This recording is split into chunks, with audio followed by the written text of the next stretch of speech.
You're on mute, Chad. Chad, you're on mute. Oh, fantastic. What a great start. Welcome out to our webinar, everybody. We're glad you're here in the final week of our plan, shoot, edit, grade VFX session. And what's up, guys? How are y'all doing here? What's up, Chad? We got some great guests. Trying to work out my system here. There we go. We got Max and Tony as before, but we have a very special guest, Jose Marin, crazy VFX guy from, not that he's crazy, but he does crazy VFX up in New York. He's on the board of managers for the New York section of the Visual Effects Society. And as you'll see throughout this session, he knows all kinds of things about all kinds of things, and it's going to be an amazing session. So I'm just going to do some like housekeeping stuff, just like really quick, our standard things. We are recording this session, and it will be live within 24 hours on the Maxon Training Team YouTube channel. Also, we have a bunch of great events coming up, and you could find those by going to maxon.net and clicking on news, and then going to the events page. And here you have you could see all of the cool effects that we have, or the cool sessions we have. Next month, we'll start a thing on digital cinematography, kind of like a sequel to what we've done this month. And we'll talk about like a little bit more detail about lighting on set and about focal length on cameras. Also, this Thursday, we have Max on Color, our very own Max, doing a color session here. Max, you want to talk about that a little bit? Yeah, oh, definitely. So there are plenty of questions when we did like a lot of this color sessions. I think like the great sessions that we had back in a couple of weeks ago is that somebody asking in the show, I think it was in a Demystifying post-production webinar, and said like, hey, how do I train my eyes? How do I use reference material? How do I see things to create my mood or look? So that's exactly what we're going to do this Thursday. So we're so blessed that Dr. Sasi agreed to join the sessions, and we are going to train our eyes. So we're going to take some reference material, look at it, and then break down, dissect it, and then come up with a nice method to utilize reference images to get inspired and steal from them to incorporate it to your grade. So that's about it. Very cool, man. Very cool. And also, we have a free t-shirt code. Those of you that are attending a free t-shirt, I don't have the link up right this second, but you need a link and you need a password. We'll have both of those for you at the end of this session. And we're going to go ahead and just jump right into it and turn it over to Jose. And Jose could tell us a little bit more about what we're doing today, because we're going to be covering a lot, and it's going to be really juicy. Let's see. Jose, can I turn this over to you? How do I get this over to you? Let's see. Let's try that. I'll get it. Okay. I tried doing a thing. We'll see if that worked. All right. Let's see. Let me get this set up and share the correct screen. And it looks like we're good. Awesome. So hi, everybody. My name is Jose Marin. Thank you very much to the Maxon Training Team for having me here. It's an honor and a pleasure. And thank you for the awesome introduction. That was really cool. So yeah, essentially what we're doing here is we're going to be talking about HDRI's high dynamic range imaging for those who haven't used it. And what we're going to be doing is talking about some of the different uses for HDRI. For the most part, what we're going to be doing is going to be utilizing it for image-based lighting and reflections. So in this case, if I go ahead and share is my screen sharing? Can you guys see that? I'm not sure. Is that okay? Cool. You guys can see my new script. Great. Yeah. So, all right. So what is an HDRI? So essentially, what we're looking at here is we're looking at different kinds of 360 views of essentially of a space. So what we do in this case is I will utilize my Theta, which is a camera with two lenses, 180 degrees, one on each side. And there's different cameras and stuff that do this. In this case, I've been using this to get capture data on set. So what this allows us to do, though, is essentially be able to map this onto a sphere if we wanted to, and then essentially be able to get a 360 view from the perspective of wherever this was shot. So at this point, this was shot on the table. Let me go ahead and remove my lines here. So this was shot on this table behind me, actually. You can actually see me there. So right back here, let me go ahead and remove these. We are looking at the perspective from the table itself, and we're getting the lighting information. So that's essentially what the HDRI is trying to do. It's telling us exactly where things were from the perspective of that camera. Now, in this case, it is sort of important to consider where we're taking that information from, especially if you're in a smaller space. In this case, what I mean by that is this table is a small sort of set. So moving over even just a little bit might make a big difference. Here's the view on the table versus the view even like, I think that was 10 inches up. So as you can see, when we connect that, we can actually see that our perspective has now changed. So the HDRI is always kind of centered on the perspective or the point of view of where you're trying to place whatever element that you're looking at. So what this does, though, or how we're going to utilize this essentially, though, is by making sure that we have an actual HDR image, meaning we have the dynamic range that's involved. So when it is first captured, with the exception of some models that can now capture RAW, most of them are capturing JPEGs. So unfortunately, JPEGs are an 8-bit image. So without going too much into that, what that means is that we're losing anything that exists outside of 0 to 1 values. So all of this detail that would have been in here is completely flattened out and gone. However, if we do an EXR version of this where we keep that dynamic range, we see that we actually keep all of that detail that's in there. And the reason that that's important is because that is something that can be that'll be shown in the different reflections when we insert an object to exist in that space. So if we don't have that, both the lighting and the reflections will just think that it's a big blotch. So that's one of the reasons that we have to make sure that we have an EXR.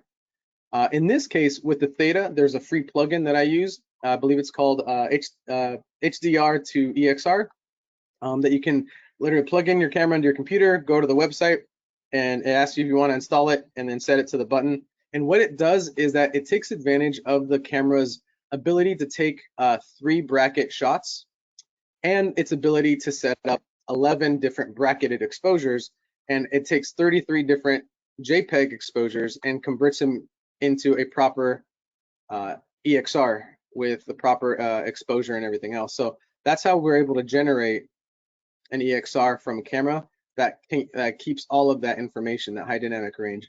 Because essentially what we're doing is looking at the environment around us at different exposures to get different amounts of details from different things and combining it into one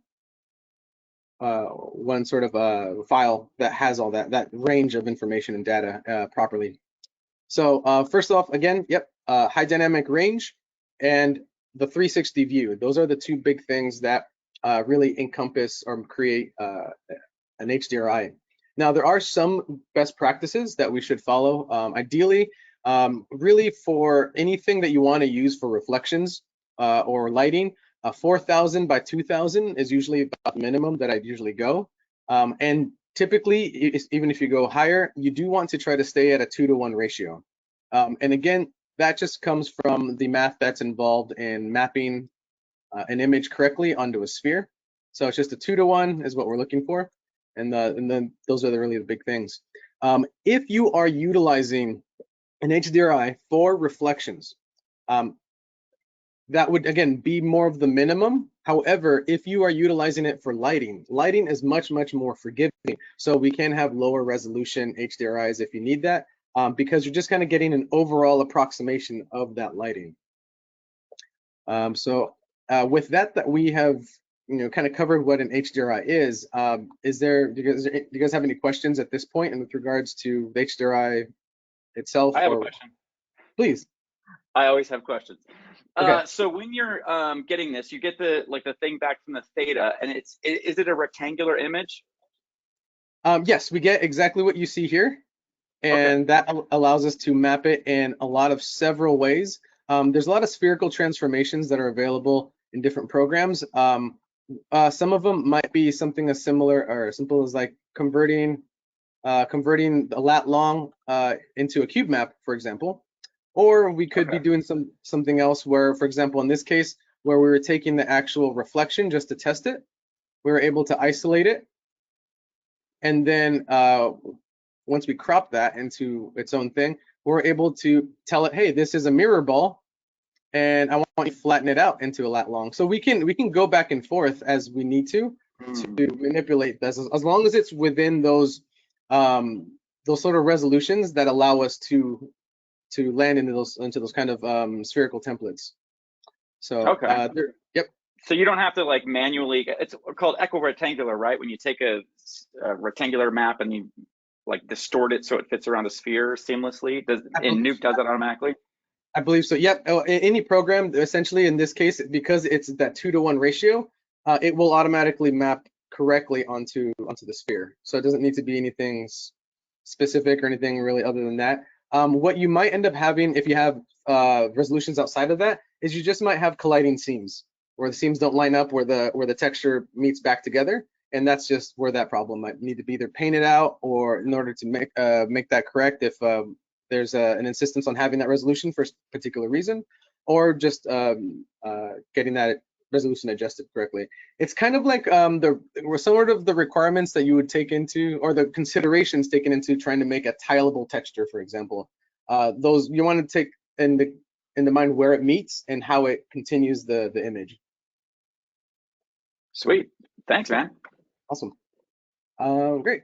So next thing that I kind of wanted to talk about really is how we utilize this and where this is going to come into play, which will kind of explain some of the other sort of grading things that we have to do, just like any other plates. So usually when I shoot these, in this case, I went ahead and shot this a secondary one without any kind of references.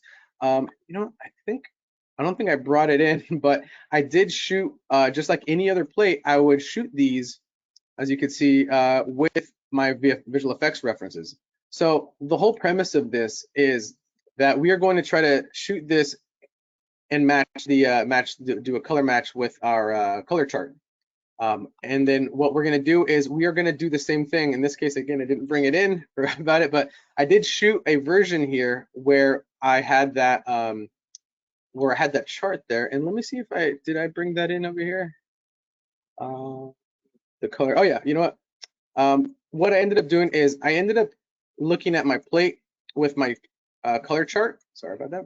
Looking at my plate with my color chart, and then I had my HDRI that also had a color chart in it.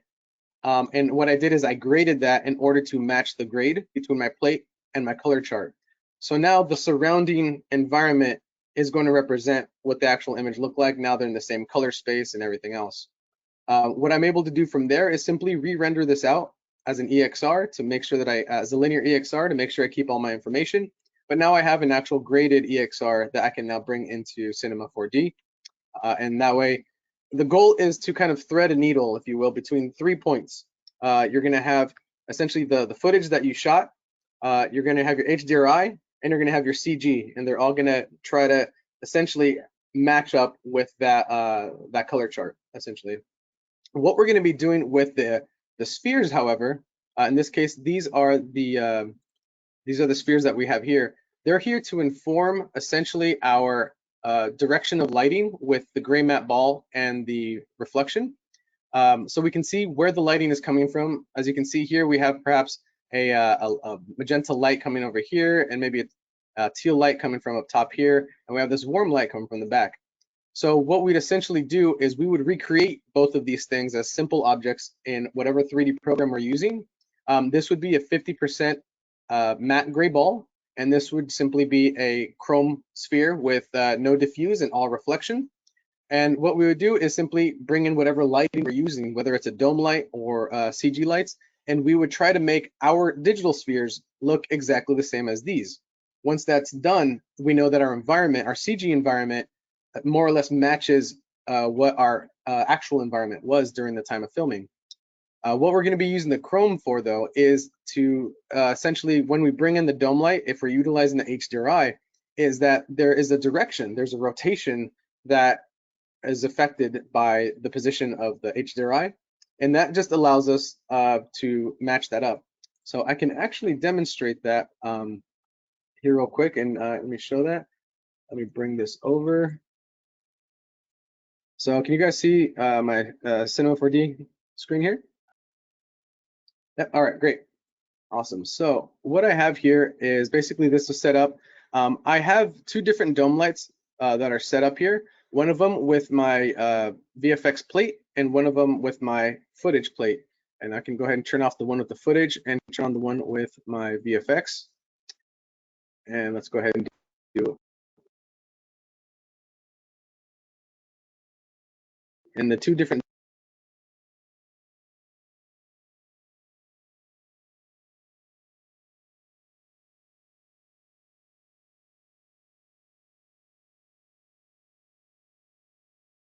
Hey, Jose. We're losing your audio. Yeah, we lost your audio. Nothing else seemed to be skipping, so Yep. I'm guessing like the mic just like cut out or something. Still can't hear you. You're on mute. Okay, one second. Can Can you hear me now? Yes. Yeah. Okay. All right. So I've been having a bug with my renderer that seems to be slowing things down when I do the render view. That's okay. We can work around that. Long story short here is that what we would essentially do is we would line up, we would create the recreate the CG balls with the environment lighting it. And let me see if I can just reopen one that will not. Here we go. So here's one that I created out in the yard, for example. And in this case, let me see if I can get my render view to, or you know, let me just do my, let me just start my IPR here, and hopefully that's, yeah.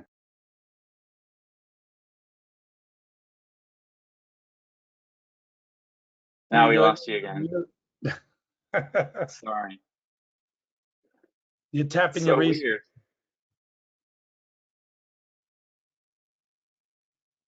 Still don't hear you. Okay, how about now? Yep. Yeah.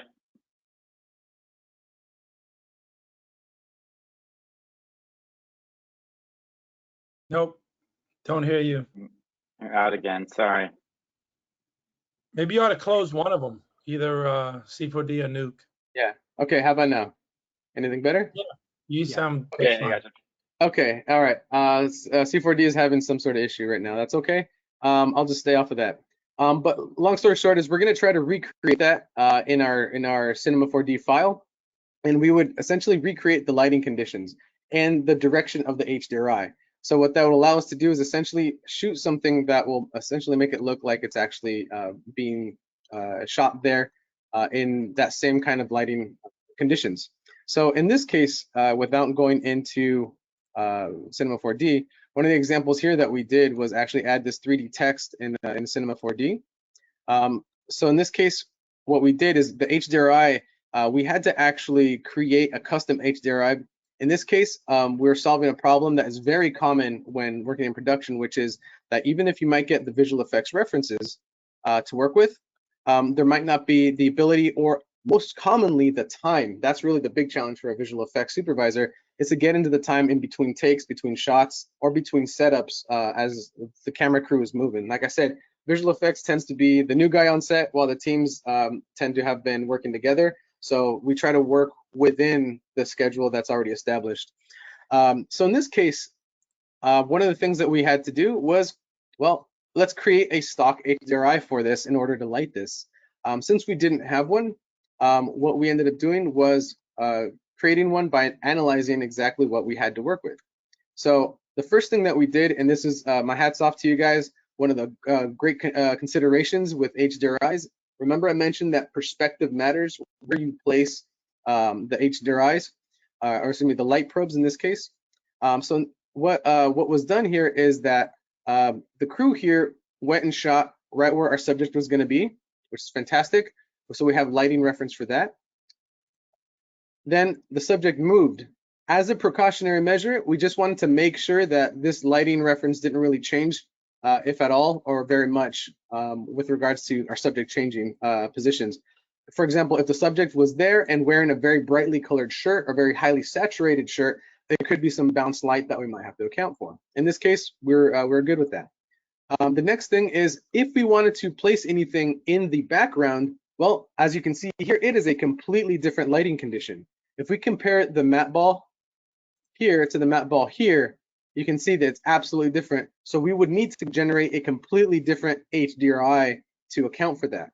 What we would need is something that has sun overhead, not an overpass or bridge or whatever's over here overhead. So we had to account for that. Meanwhile, the reflection, if you look at that, doesn't really change that much, so it might not be as telling.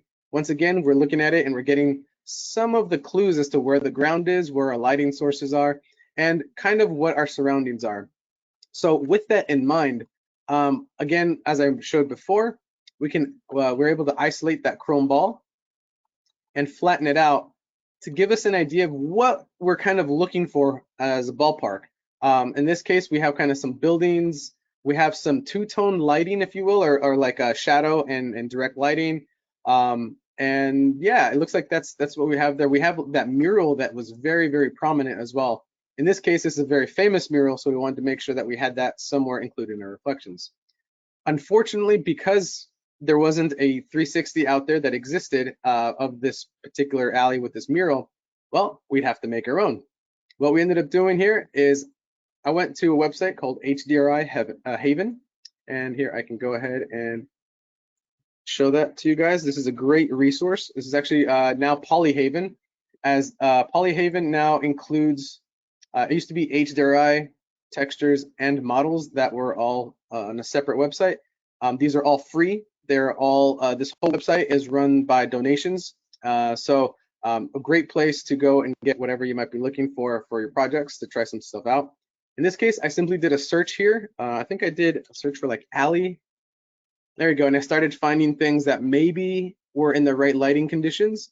So I found something that worked and downloaded it. And it was this here. So again, it kind of had the best representation of these different kinds of lights and shadows. So from here, all we wanted to do was essentially align it by rotating it around and turning it into a cube map so we can do some paint work on it. And what we did here is we grabbed an image of that mural on Google Maps, or on just Google Images, and we basically just modified it and put it into place about approximately, remember, it's just approximately because we don't have, we're not seeing something super, super close in this case as far as the reflections. And what that let us do is convert it back, and now we had our mural placed on there. And just like anything else, we would do a match grade to try to get the white point, the black points, and the saturation sort of in the right place. And then bam, we export this, and we're able to utilize that as our HDRI to map, to basically light our text that we created in Cinema 4D. So what that does is it allows us to essentially get rid of a lot of the guesswork when it comes to getting this lighting set up. What this is going to do is get us a really good starting point. We have different considerations depending on the lighting conditions, though.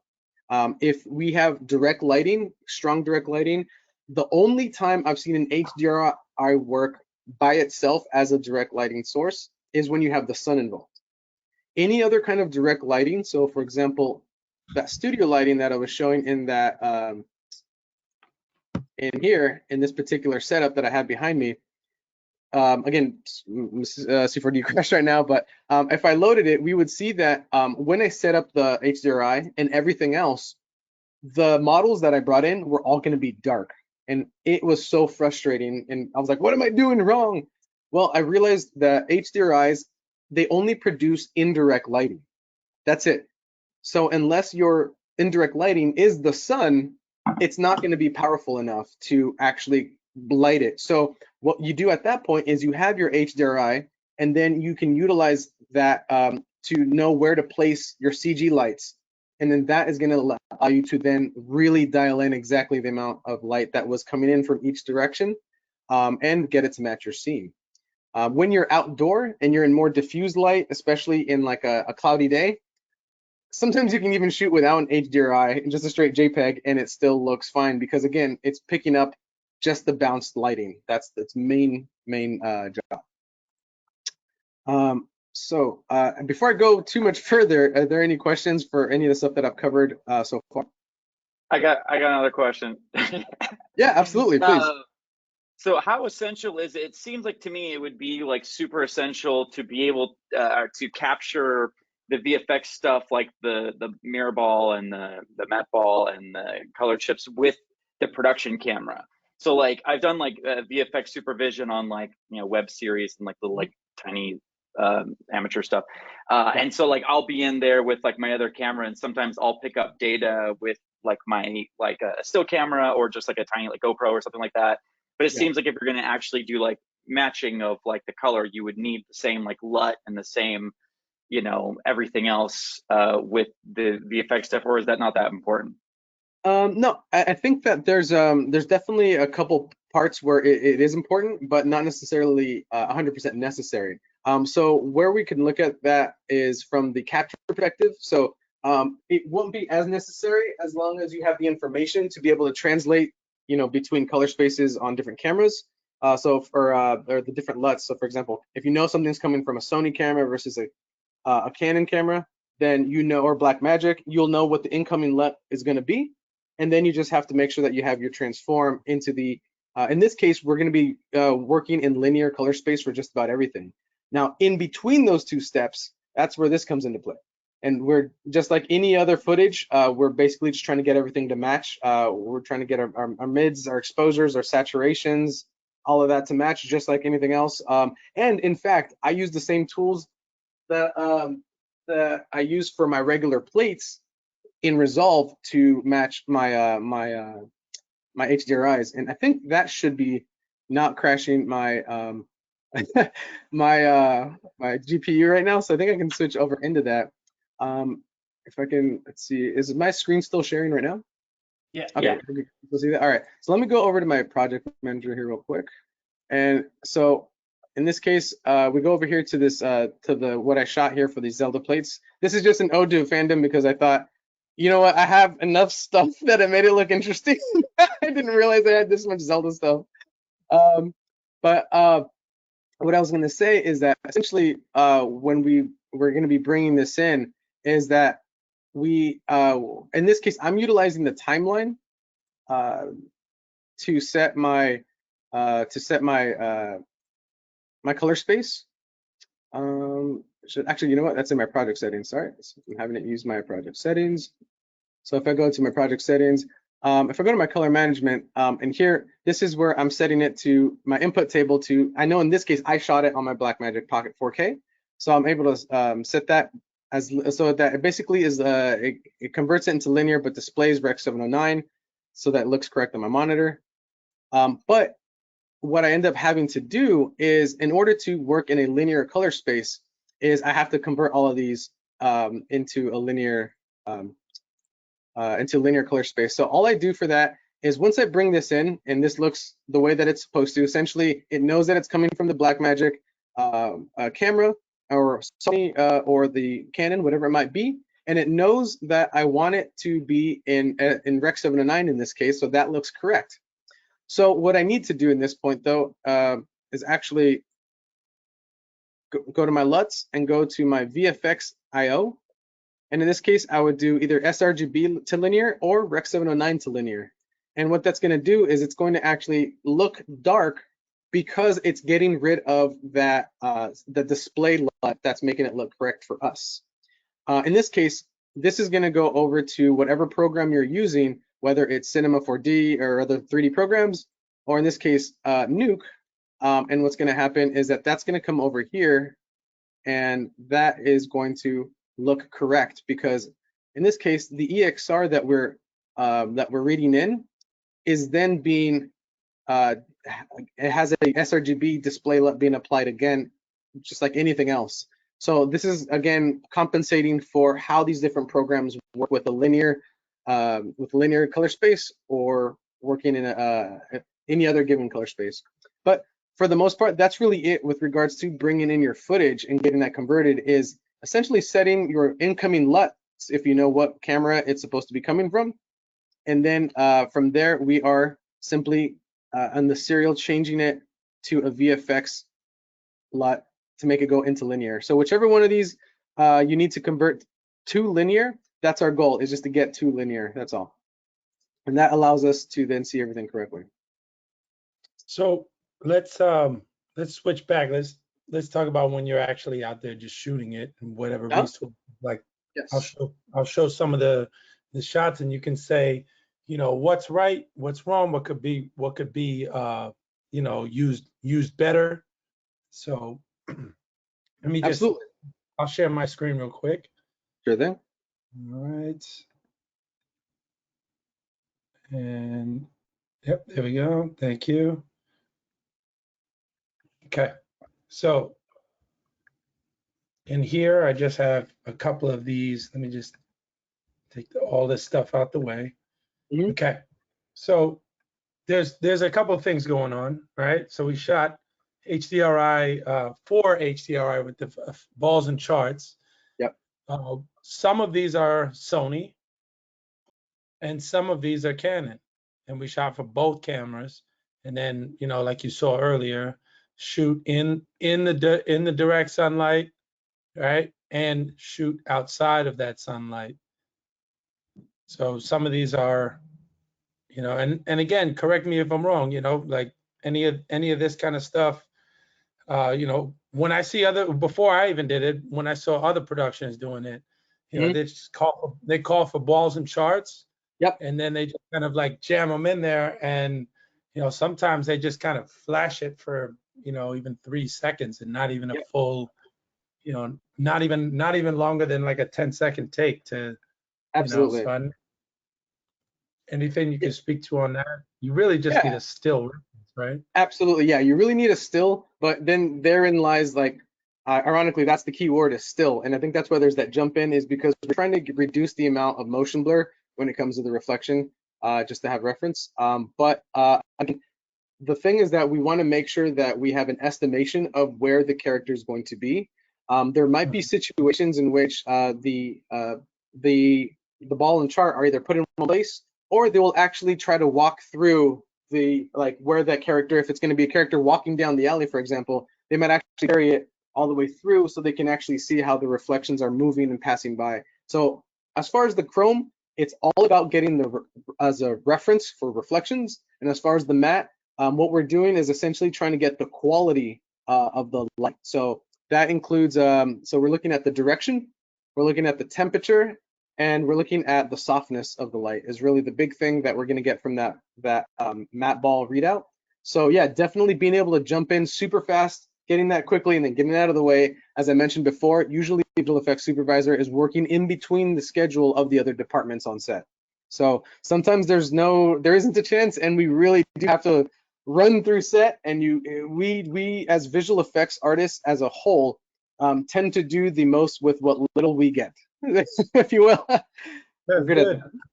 I got another question. Like looking at these mirror balls right here, or the in this shot that Tony has up right now, like, see the validity of capturing the frame in a similar way to that it was captured, but it feels like if you're using the matte ball to judge like the light quality, like the diffusion of the light, the hardness of the light, it feels like it would be better to have like more like data like that, like to be zoomed in and to get close. Is there benefit to like throwing on like an 85 or something like that, like doing something where you're zooming in on the camera lens to the mirror balls and getting more data that way, or is that not that important? It really, for these, it's not really as important, simply because we're not utilizing them as the final image. For example, another technique that was very prevalent was to create your sphere by unwrapping a mirror ball. So if was the process that we were doing, absolutely getting as close as possible, as big a ball as possible to get as much data as possible. Absolutely. In this case, again, because we're utilizing it as a reference, it's not really as much of an issue. And let me see if I can relaunch Cinema 4D real quick, because I can definitely show that in action very quickly as far as how we would utilize that to our advantage. So I guess the real answer is whatever your character, your subject is, that's where you want to be.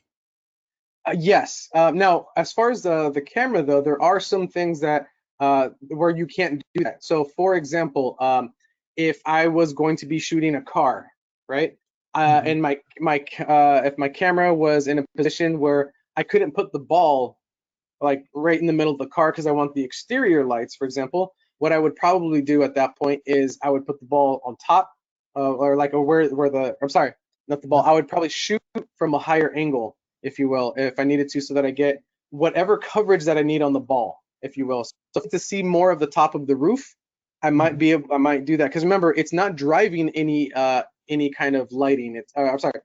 The footage of the ball isn't driving any lighting itself. It's only for us to utilize. So it's whatever perspective we need to see. It's not uncommon for the person to be sitting here, and then if you know there's going to be a multicam shot, for example, boom, take a picture from there, take a picture from there, or take footage or whatever it might be, and then get all your angles that you might need a reference for. If in this case we knew that we were going to be looking at a reverse angle, then yeah, our guest here, we'd be having the guy here holding the VFX probes, and then have someone shoot from the other side as well, because we want to know what that looks like. That's really the whole premise of it right there, is what does it look like, and how can we get that to be consistent. In this case, the reason that there's such a particularity with the matte ball, not so much with the chrome, is that because it is a very specific gray color. Essentially, it's as close as essentially it's a gray chart. It matches a gray card, for example. So it is a mid gray, and it is something that you can get, at Home Depot or whatever, but it is something that you would have to make sure it is the exact color gray. And the reason for that is that we want a simple consistency across all of our projects, or across studios, or across anything else. So there is that desire, just like a color chart, to have a consistent thing. That being said, it's not 100% necessary. Let me show you something. Okay. This was my VFX balls when I first started. This is a Christmas ornament from a garden store, and this is that same Christmas ornament with the closest gray that I could find. Let me stop sharing my screen, and then Love that. Okay. let's see that again. So this is a Christmas ornament that I got at a garden store, and then this is that same Christmas ornament that I painted in the closest gray that I could find. I know it wasn't exact, but again, when I worked with what I had until I was able to get an actual, properly created, calibrated ones, and you can see the difference there between them. Mm-hmm. And there's a little bit more sheen on the one with the paint. We want really a matte sort of look to it. So again, it's still usable. What's that? Which ones are those? Those are the ones you bought. These ones are other ones that I bought, correct. And then these ones I think I ended up just getting on Amazon. They're definitely much less expensive options that are still kind of being found, if you will. I don't know if he's still making them, but the set that you used, Tony, that was made by Mike Geodek, who's based out of Los Angeles, and he was the one who first introduced me to like those larger ones. He had a great setup, and that was my upgrade from these, at some point. So, but again, this was a great reference to know what we're looking for. If you know what you're looking for and where things are maybe falling short, you might be able to compensate for that. But yeah, definitely the reflection, you're really just looking at where the lights are on your shot, where they're coming from. And with that, when we do the HDRI, it's going to look the exact same thing on the sphere. And I might even be able to do that in Nuke here. So we're not like crashing that thing. Let me pull that up real quick. Also, and I think Jose, if it helps, I think you were only cutting out when you did a redshift render. Like when you're in cinema, it was fine. So in case you want to show something there. Okay, cool. So let me go ahead and do this real quick. What I'm going to do is I already have this set up. Let me see if I can find it. Okay, so this was that lat long that we had done the preview of. Again, we can just map this onto a sphere. So if I do that exact same thing with, for example, let's do our Zelda HDRI here. Oh, there we go. Let's plug in our EXR. So if I go in there and my camera is, say, looking at my subject right here, now you can see where the lighting is coming from. So what we would essentially do in this case is that we could actually come in here and simply rotate the HDRI, and that is, why is that doubling up? You know what, let me go ahead and just do a transform geo, and let's see if that works a little bit better. Oh, that's interesting. I hadn't seen it do that before. But what we're doing essentially is we can rotate. There we go. All right. I think we're just seeing the geo. There we go. We're seeing the geometry and the transformation at once. But what we're doing is that we would have this as our subject right in the center, and where the lighting is coming from in order to get the reflections, what we could do is essentially rotate the HDRI. And all we're doing in Cinema 4D's case is literally changing the coordinate of the same rotation on our dome light. That's it. That's all we're doing. And what's going to happen is that if we have another sphere in the center, that would be picking up the reflections. And now as we rotate the dome light, the direction of the reflections is going to change. Let me see if I can get Cinema 4D open here. All right, so let's see. Yeah, because I'm not sure if I can show the reflections in the viewport view well, but let me see if I can. Let me see if I can try. All right, so a really quick and easy demonstration on how to set up HDRI in Cinema 4D. Super fast. I'm gonna go ahead and just create a sphere for us to look at. Actually, you know what? Let's just make a cube. Just gonna hang out here. And all right, so right now we have nothing, and if we did our viewport rendering and all that stuff, we would just see nothing. So all you got to do in this case is we are going to actually go and with a fresh file in Cinema 4D R26, they kind of tucked away all of the redshift menus now until we come up here to our render settings and change this to redshift, and all of our lights and menus and everything will now populate. So just make sure that this is set to redshift. And what we can do now here is we can either go here to our lights, or we can go down here, click and hold, and we can pick a dome light. So the dome light is kind of just a big general like globe around your scene. Right now, you see there's nothing in it, nothing going on right now. But as soon as we go ahead and drop in, for example, let's do this HDRI of the sunrise. Cool. Now what we're going to be doing is, you know what? Let me make this a sphere instead. There we go. We have both. So I'm going to try to get a view of this. I'm not entirely sure if we can do the IPR, but I will try with something this simple. All we want to do is we want to make sure that these have redshift materials. So when you go to open up our material window, when we set that renderer in our render settings, it also made our new default redshift material. So that's going to be nice. I can already hear your audio cutting out. Your audio is gone. Uh-oh. You're lost, man. Man, it's so weird that Redshift messes with the audio of GoToWebinar. Okay, can you guys hear me if I stop sharing the screen? Nuke. What if you closed out Nuke and just had C4D open? We can try that. We can try that. Yeah, like I said, it was a recent issue that something went squirrely. Okay. All right. Okay, so let me see if I can share my screen one more time. Hey, while that's booting up, I got a question from the audience for you here. Yeah. From the Nuke scene, ironically, so maybe this will be tougher to answer without Nuke open. But like the text, the Sammy text that you were compositing in, like didn't seem like it had much in the way of reflections. This question's from Peter. Peter, I hope I'm doing your question justice.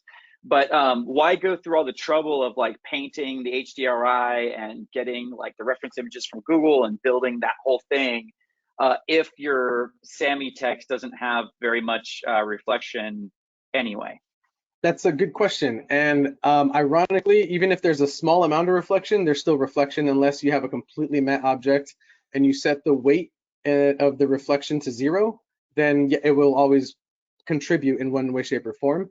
In that case, it would definitely be more for creative leeway as well, given the nature in this case of essentially working with clients and their creative ask, as well as the nature of this being maybe motorcycles. There was a real possibility that there would be chrome involved in the edging or some aspect of it. So what we want to do is essentially create the environment so that we can then just start dropping in any, once the environment is made, you can drop in anything you need to and it should react correctly.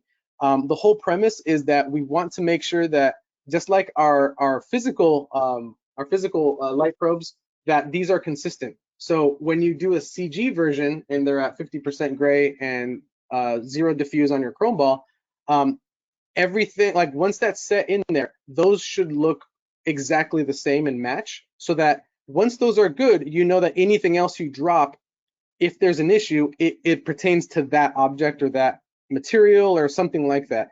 And so it's almost like a diagnostic tool as well. So it allows you to have a consistent sort of control base for your scene is really the big thing. Okay, did that cool. answer Thank you your so much.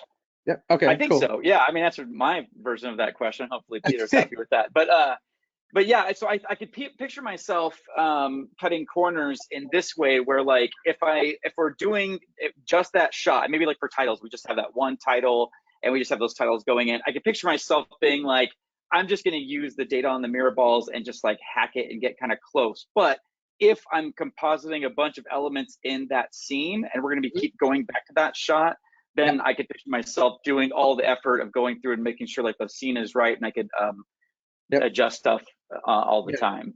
Now remember, the other thing here is also that the gray ball and the mirror ball are sort of two halves of one piece of information, because even if we don't have reflections in the scene, the mirror ball is going to inform us on how to orient our lights.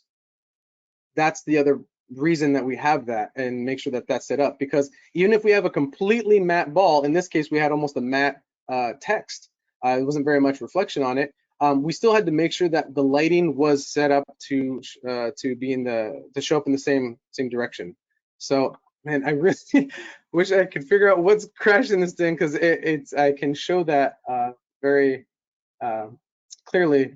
Let me see if I can maybe. Which version?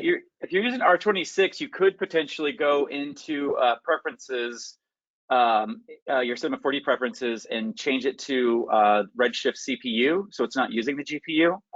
Oh, okay. It'll be a little bit slower, but that might stop it interfering with things. Yeah. I don't remember exactly. Yeah, on a renderer, maybe you can't do. Yeah, and I can take a look at that while it's while we're continuing with the questions or anything else. Uncheck your video card right there. What's that? Yeah, maybe that's what it is. Right there at the top. Compute devices. Yep. Oh yeah. Okay. There we go. So we'll just leave it to CPU right there. Okay. Let's see. See if All that right. works. Let's give it a go. You guys let me know if I disconnect. I mean, your audio is still there. Yeah. Okay. That's definitely a great start. Oh. It's definitely a start. We'll leave that rendering. Oh, okay. There we go. Okay. So we have something here. Great. Wonderful. So let me go ahead, and in this case, I can actually let me go back over to. Oh, man, that's great. Then I can definitely open up this Sammy layout shot then. Wonderful. Okay, so literally one-to-one, we'll take a look at the question here with regards to this. Let's get that loading. But what we're going to be doing while that loads here is if we go ahead and turn on our spheres. So we have our VFX spheres here. So we might not see them lit here quite the way that we are expecting. Let me go ahead and turn off a couple of these other texts real quick. All right, so we want to make sure that we are seeing our background. Okay, I'm not sure why that's not coming through right now. Let me go ahead and turn on the plate here, and I will just swap out the back plate for the one with the chart.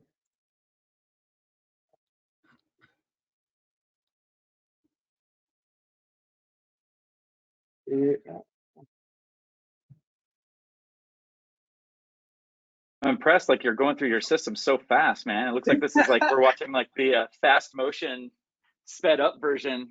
I appreciate that. I just wish I could remember where I put that HDRI that I had for this, that graded one that we just put. Let me go back to Nuke and I can do that. But what we're going to be doing though is essentially we're going to be looking at this with, I'm not sure why this isn't loading right now with this other VFX ref. It looks like it shouldn't be cutting out my background. I do have the back plate on. That is loaded. Oh, there we go. Okay, I was just taking a second. All right, so great. So exactly here, so what we have is, if we take a look at this, what we can do is we can actually take a look at what our text is going to be doing. Let me turn this on as a reference for us. And when we drop in these spheres that we have, they're just regular spheres with regular redshift materials. And so again, one of them, what I do is I set it to platinum, or excuse me, or silver, and then I just kill all of the reflection on that one. Let me go select that. I'm sorry, I kill all the diffuse and then bump up the reflection to maximum. And then the matte one is literally just a 50% gray and no reflection. That's it. Those are the two things. So what we're going to try to do is try to get those things to match. And when we go and change our dome light, if we go to our dome light here that we're utilizing for this, go to the one that we have. What we're going to do is we're going to rotate this as we need to, depending on, you can see over here on this part of my screen here, how my reflection is now changing, because I'm moving the dome light, but what we're doing is we can align this depending on where our lighting is coming from. So what we want to do is we're trying to get it to match the one in the plate as closely as possible. And so what that's going to do is it's going to inform where the light's coming from and how it's going to be hitting our CG objects, and therefore how it's going to be landing. Sometimes what we might have to do, because the HDRI, is to go ahead and flip it and invert it, and we have a nice flip horizontal right here, which definitely helps. But essentially, that's what we're trying to do. Is we are trying to basically get this to match. Here in the canteen, we try to match the horizon line, and we try to get essentially what we're going to try to have, again, focusing on our main principal light. In this case, it'd be the sun and where the shading is coming from. So you can see that that starts informing where the shading is hitting our actual lighting. So if I come in here and even just rotate this, say another 10 degrees, let's see, like that right there, we'll go ahead, oh, maybe I need a bigger example, but yeah, that will definitely come in here and change the direction of the lighting. So again, that's the #1 reason that we use the chrome ball for, is to get the direction, which even if we have a matte object, is informing where that direction is coming from. When we have something that is shot 1-to-1, it's definitely a lot easier to try to get that that alignment. So in this case, what I mean by that is, for example, in this shot here, I went through and I actually shot the plate for that. So in this case, I used the background instead of the one in the dome light. But let me see. There you go. So I was able to get that yard HDRI with the sunset and everything else, and then added a geo for a shadow catcher, and then made it not visible to camera except for the shadows. And so that way, in that case, it was literally a 1-to-1 with lining up the reflection and the and that. So let me see if I can go ahead and turn those on to see. Oh, you know what? I have them. There you go. So it should render now. But yeah, when you have something that matches and it's part of the environment, it's way easier to get the actual shot here. So let me see if I have that footage here. If you guys have any questions in the meantime, while I grab that footage, I can definitely answer those too. We're also like here 5 minutes till, so Okay. You're right on the money. Perfect. Awesome. I'm pretty sure that we kind of covered everything else. If we wanted to do a really quick overview, just super fast, of the VFX process that goes in, even for something like this, I can kind of go over this. I want to make this nuke script available so that anybody can go through it.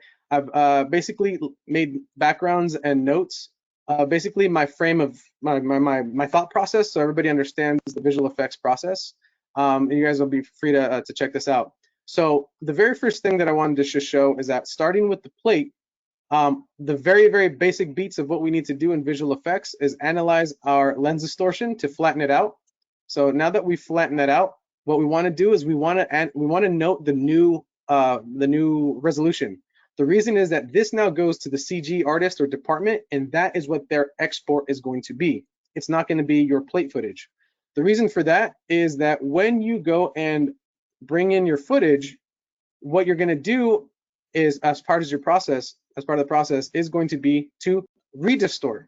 So when we undistort and redistort, we want to make sure that we have enough overscan for there to be information if something is around the edges.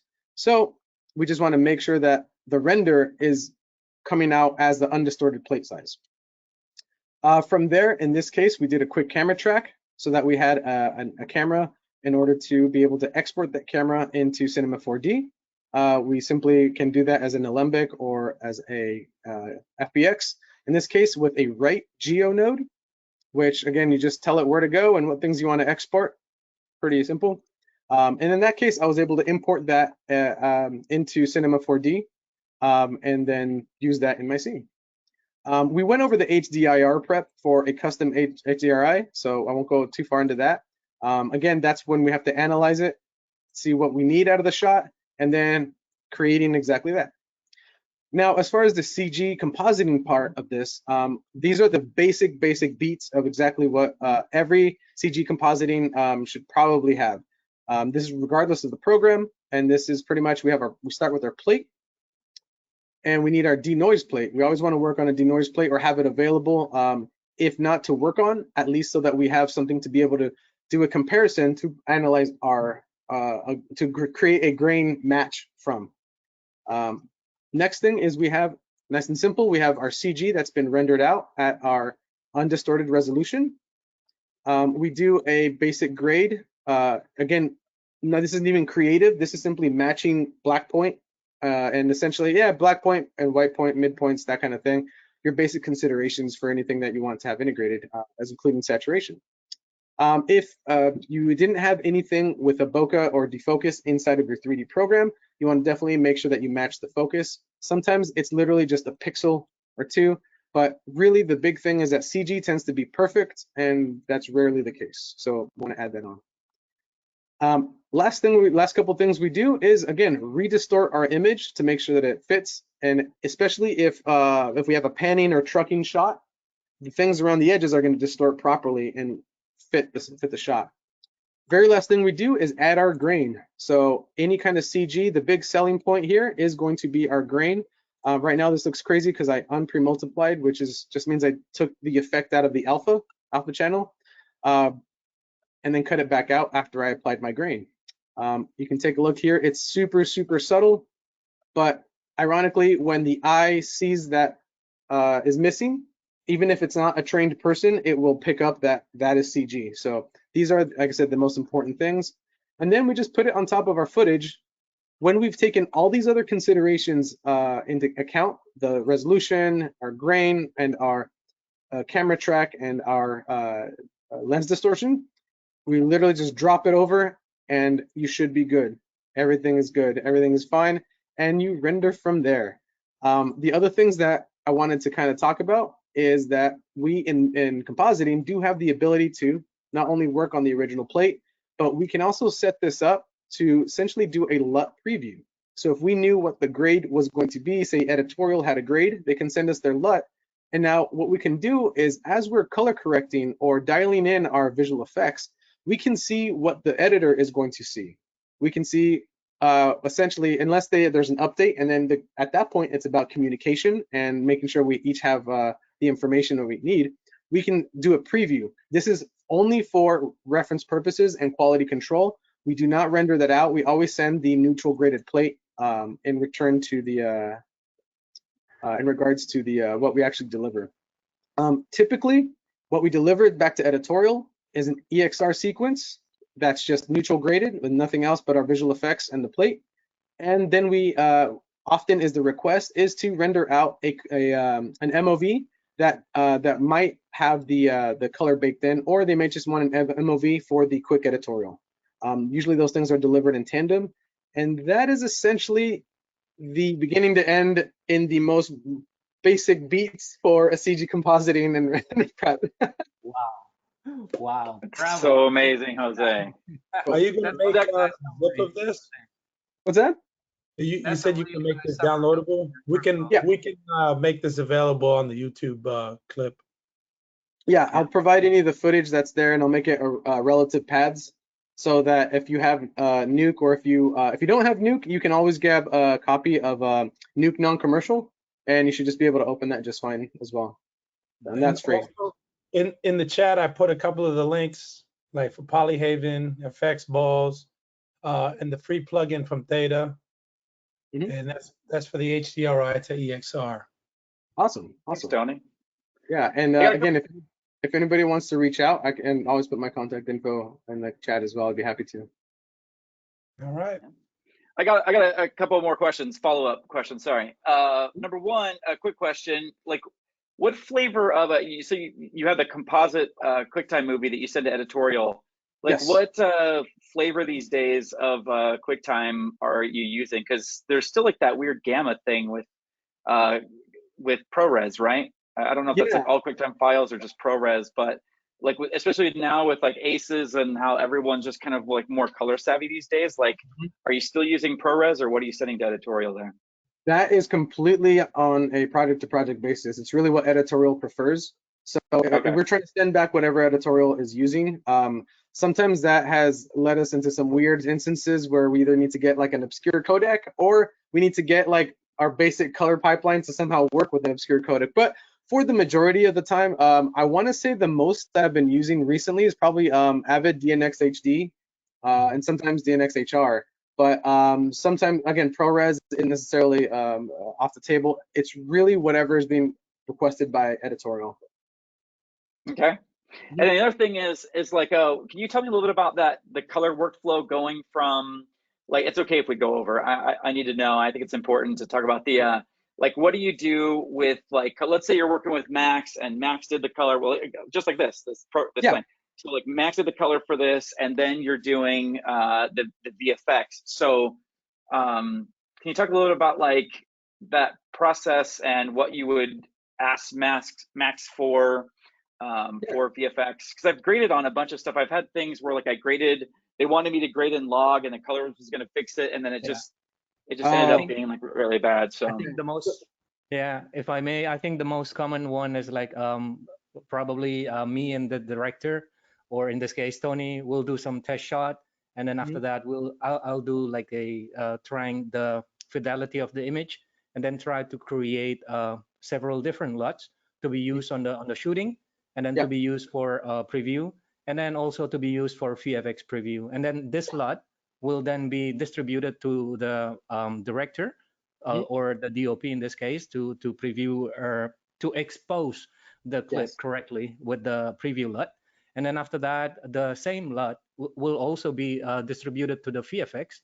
So the VFX people will normally work under that LUT, and then when exporting, when delivering the how do you call it, the delivery in this case, the LUT will be taken out from the equations, and in this I will receive like the colorist in this case will receive the, how do you call it, the delivery from the VFX clean without the LUT, and at the grading suite we'll do the final transformations. Is that correct, Jose? That is correct. And just the way that that Tony delivered to me, essentially neutral graded plates, that is ideal to have them just neutral graded, because what we're trying to do is essentially linear color space in CG and in compositing is used essentially because it's sort of like a home base. You can kind of get to any of the other curves from there. So ideally, the goal would be to get, well, usually it might go through an ingest process or in a conforming process, which might be done by VFX editor, or it might be done by production. But usually by the time that the footage actually gets to compositor, we tend to have it. It's been a really long time since I've gotten Cineon or DPX, but that was a option.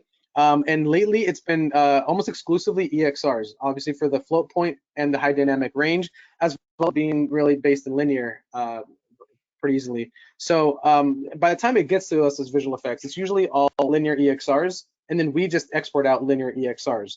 What we do for the MOVs is, again, definitely a whatever the request is.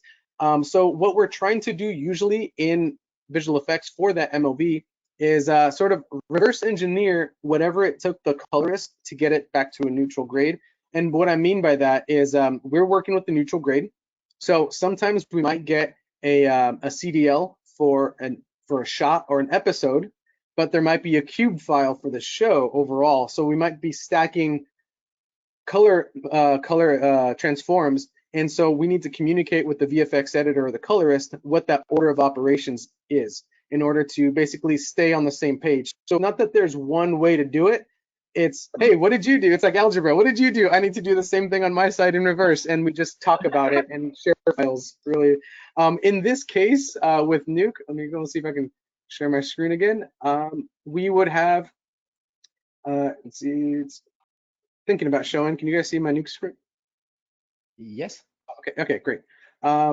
So what we would have here in Nuke is essentially we do have OCIO, or basically color management input output transforms, as well as color space transforms. So we can stack these as needed in the order of operations that we need. In this case, whether this is changing or applying a cube, and then changing it into, in this case, maybe it was, oh, you know what, this one is not correct. This was supposed to be linear to, I think, Rec 709 for mine, yep. So yeah, so we have that ability to do that. And then the great thing is that this is non-destructive. In Nuke in particular, we have a cool tool in order to group that, that sort of change that we made. And instead of viewing it as a result wherever we are putting these nodes, what we can do is we can actually tie it to this cool button that we can now just, anywhere that we're looking on any part of our project, we can see what that LUT would look like when it got applied to it. So we have a nice little button that isn't tied to a specific part of the render or the pipeline. It's just a viewer-based LUT that would allow us to preview things. And so why this is powerful is that now I can come in here and say, oh man, you know what? This grade that I added looked really cool, but now that I added that LUT, oh man, let me bring this back, or let me change my saturation, for example, or anything like that. It might be something that I now need to make sure that it looks good here, because without the LUT, it might look totally desaturated and bad, but maybe after the LUT, because of whatever decision the colorist has made, that's where we need to take it. So it's kind of that balance back and forth, and that will always, again, be very heavily based on communication between the artist, the supervisor, and editorial, and the client. Essentially, it's trying to thread that needle, if you will. So yeah, yep, that LUT preview is definitely something that we utilize on a regular basis to make sure that what we're getting across is as intended, not just what it looks like at our step of the process. Awesome, thank you. Mm-hmm. Awesome. Hey, thanks so much, Jose, for everything. It's just like an amazing amount of knowledge, and I'm really hoping to have you back and make you a familiar face, because your knowledge and the way you present and everything is just like phenomenal. And there's like so much that I would love to have dug into with like Redshift and all that stuff. So we'll have to have you back and go more into detail and stuff like that. So absolutely, I'd be happy to. And then if anybody wants to reach out, Jose El Marin on LinkedIn. I'm always looking to expand my network, answer questions, and if anybody ever wants to like talk about feedback on projects, shots, or collaboration, whatever it might be, I'm always up for a great conversation. So please feel free to reach out to me. Thanks so much, man. I appreciate that. And Absolutely. Tony and Max, thanks for this, for being here and for this entire month of really great content. And I'm sure we'll see you guys soon as well. Absolutely, Chad. Thank you so much. And really quickly, before we go, the link for the t-shirts, as mentioned, is in the handout section of GoToWebinar. If you're using a mobile device, there's like a little like book icon at the top. It's like really tiny. And that's where this will be. But you need to get the free t-shirt, you need the link, the special link, and then you need the code. The code is creative workflows in all capital letters. Creative workflows, no space. Creative workflows is the password, and that will get you into the site, and you can grab one of these t-shirts for free, one shirt per person, and you only have to pay for shipping. So it's just like a few bucks to pay for shipping, and you get a t-shirt for free, and then you look amazing. So thanks so much, everybody, for being here. And again, the session will be on the Maxon Training Team YouTube within 24 hours. And thanks for this whole month. Awesome. Thank you so much. Thank you so Thank much, you, everybody. See you all on the next one. Bye-bye. Take care. Bye.